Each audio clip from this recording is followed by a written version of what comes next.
Bonjour, je m'appelle Jérôme Biès, je suis restaurateur à la Mûre-sur-Azac depuis maintenant 6 ans. Mon restaurant s'appelle les Trois Ours. On fait de la cuisine traditionnelle donc, et puis j'ai une petite équipe, une serveuse, un ou une stagiaire qui m'aide à confectionner de la cuisine.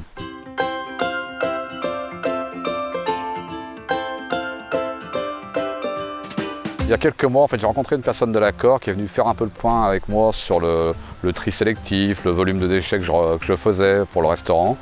Et puis on a commencé à évoquer le fait que je voulais faire un jardin, un potager sur ce terrain ici, là, en bas du restaurant.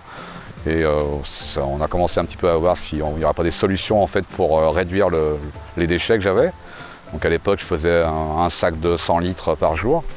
Et l'idée, c'est d'un peu diminuer ces déchets. Et puis donc on m'a proposé un bac à compost au niveau de l'accord.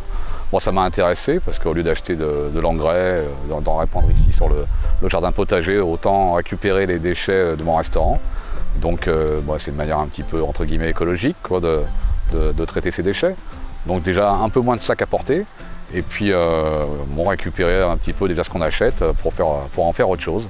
Donc c'est valoriser les déchets et ça me semble intéressant à notre époque.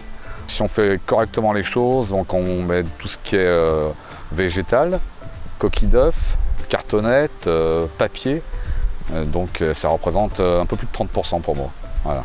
Donc effectivement, on peut aller jusqu'à 40%, je pense, au niveau de la restauration, d'autres métiers, on peut aller jusqu'à 40% des déchets effectivement qui peuvent être retraités au niveau d'un bac à compost. Le jardin potager, c'est un petit peu aussi une manière de mettre en avant les bons produits. Parce que parallèlement à mon activité de restaurateur, je fais aussi des cours de cuisine pour l'école de la Mûre-sur-Azac. Donc tous les jeudis après-midi, j'ai un groupe de 6 enfants qui viennent. Donc ça fait l'occasion aussi de leur montrer un petit peu ce que sont des légumes, comment on fait une soupe avec des légumes du jardin. Et puis en même temps, on leur parle également du retraitement des déchets par la même occasion. Donc comme ça, ils sont un petit peu au courant comment on fonctionne pour gérer aussi les déchets dans une cuisine, que ce soit une cuisine professionnelle ou une cuisine ménagère.